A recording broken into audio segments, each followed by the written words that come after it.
Good deal. Hey, everybody, welcome to Real Gold, which is a podcast coming to you from the creators of AI Touchstone, which is myself and my partner, Rick Yezzi. Um, Ultimately, the mission of this podcast is to provide listeners with an insight to what we are seeing in the world of AI. There's a lot of hype out there. There's a lot of people trying to sucker people into just buying these AI products and these AI automations and these workflows and scaring the heck out of everybody, making them think that their job is going to be non-existent if they aren't experts in coding and programming and automation. We're here to calm everything down, show you what's real, talk to you about what we're actually seeing, what's actually working, what's not working. And Rick and I, we run an AI business together called AI Touchstone. My name is Darion Morris. Rick, I'll go ahead and let you introduce yourself. Yeah, thanks, Darion. It's kind of fun to be here. A little different for myself being on a podcast, but definitely very, very cool. And I think, like you said, the goal is really just to help people navigate what's happening in the world of AI.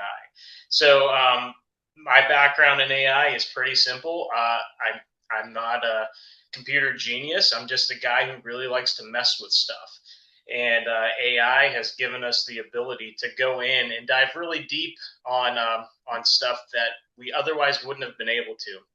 So, with a lot of the tools that are out there, I just always recommend people just get in there and start playing with them and see what they can produce. And then, obviously, we'll be recording what we're doing along the way and giving tips and tricks and anything we can to just help people not be so confused by the process because it's not as bad as they think, right? And that's kind of the goal here is to help them get over those initial hurdles.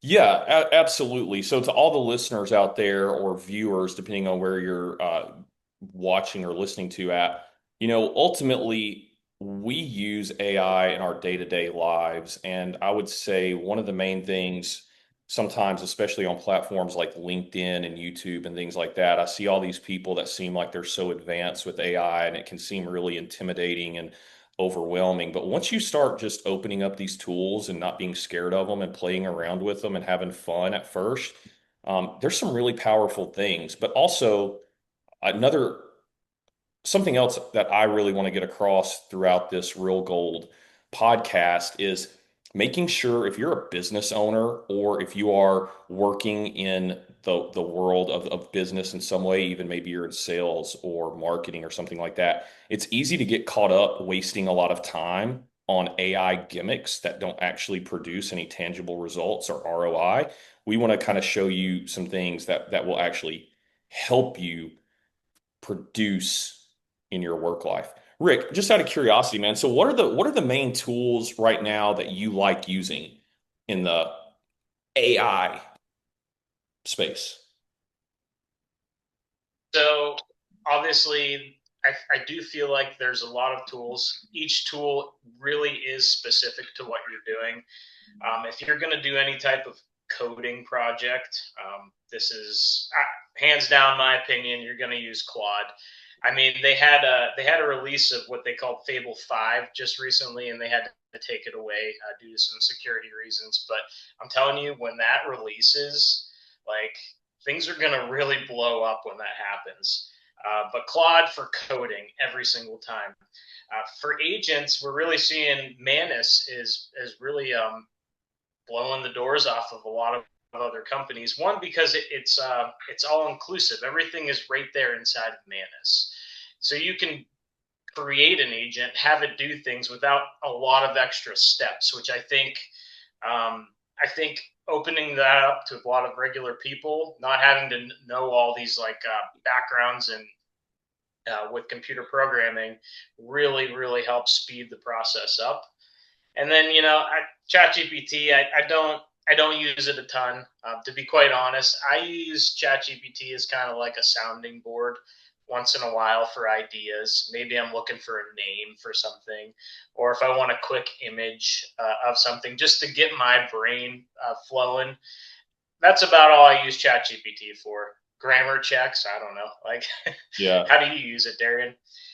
Yeah, it's funny because just what 2 years ago, ChatGPT was still all the rage and the greatest thing ever, and now so many people seem to hate it. I will say this: I totally agree with you on Claude and Manus. I think they're the best tools out there. I use ChatGPT to replace what I used to use Google search for. Because here's the hack: I don't want to use all of my Claude and all of my Manus tokens because they can get costly. So anyone out there, if you hate ChatGPT and you're using Claude and Manus, I would agree that Claude and Manus are the best for actually accomplishing things. But don't waste your tokens on asking a simple question. If you ask ChatGPT just simply like what a technical term means, or to find you an article to the most recent story about Elon Musk and SpaceX's newest acquisition, whatever the case may be. That's how I'm using ChatGPT personally. However, I will say this: their image generator, their newest model of it is actually pretty good. And even Manus uses ChatGPT's newest image generator as its primary source of generating images. So, yeah, not, Um, yeah,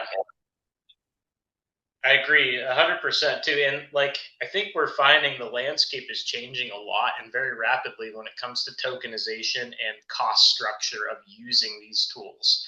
So, so much so that things are now 3, 4, 5 times what they used to cost just like 3 months ago.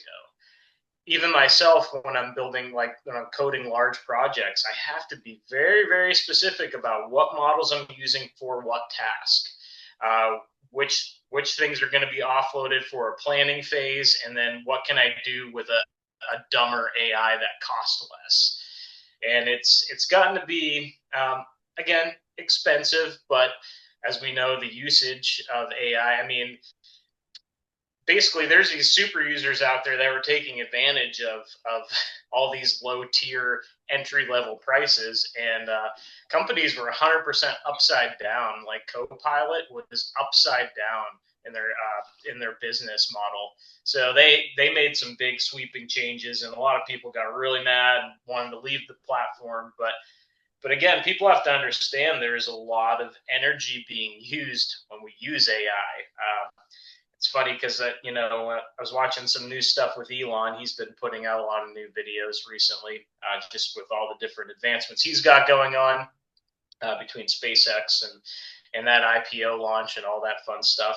But he's really looking towards putting AI in space, and that could be a whole honestly whole episode on its own on how he wants to put all of these all these GPUs into space because it's just more efficient. Doesn't sound more efficient. We're like, oh, you got to put it in a rocket and get it up there, but solar is much more efficient in space, right?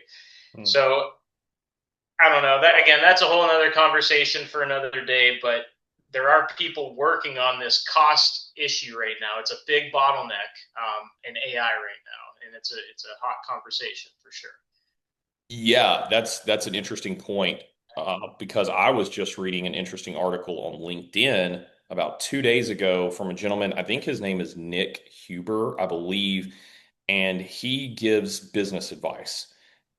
And this article that he wrote was talking about how he believes the AI bubble is going to burst soon, that 98% of AI based businesses will be out of business. The venture capital funding is going to dry up. People are going to quit throwing money at all this. But most importantly, his main point was the cost of the electricity and the data centers and the energy, all that is going to make it to where only it's going to again become commoditized like a lot of other things, where only the upper class people can even be afford to use it in a lot of ways. I don't necessarily know how much I totally agree with him on that, because I think now AI has become so integral into the lives of so many of us that use it. I just I don't know. It would be hard to imagine going back to having to do so much work without it, you know? So I'm not really sure. It's going to be interesting to see what plays out. But in the meantime, I'm going to use it to the best of my ability, and I'm going to do whatever I can to help other people use it and other businesses use it because I do think it makes things more efficient. I do think it gives us the ability to all work better. And the better that we all work, I think our society improves ultimately. Um, you know, Yeah, you, yeah, you I agree. And, like you said, it's touching a lot of different industries. Again, our goal is to help the small business owner really leverage themselves and leverage these tools to get more work done without the overhead, because starting a small business is incredibly challenging, and succeeding is rare, to be honest with you. So the more help that a small business owner can get, the better. So yeah, we'll just keep plugging away at that for sure. Yeah, I totally agree with you, Rick, and that's one thing you and I are obviously very aligned on is helping small businesses and even medium-sized businesses, right? I don't want to see just complete corporate takeover. And I think the more small businesses there are, the more people, even though AI will help those small businesses, as businesses grow, they're going to need more employees, right? It helps with that, helps with the economy. I mean, it helps everything. I love the world of small business. And if you and I can do our part to help small business owners, help sales teams, help marketing teams utilize these tools for better productivity, ultimately, I think we're contributing in a very positive way. So we just wanted to publish this first episode to introduce ourselves and the mission of Real Gold. And moving forward, we will be breaking down more in-depth concepts, more in-depth explanations and examples of real life use cases, AI tools, and giving our opinion on AI news and how it might impact your life. Rick, anything else Yeah, from you? yeah, absolutely. No, I'm excited to be able to dive into this with you, Darian, and hopefully we can help a lot of folks.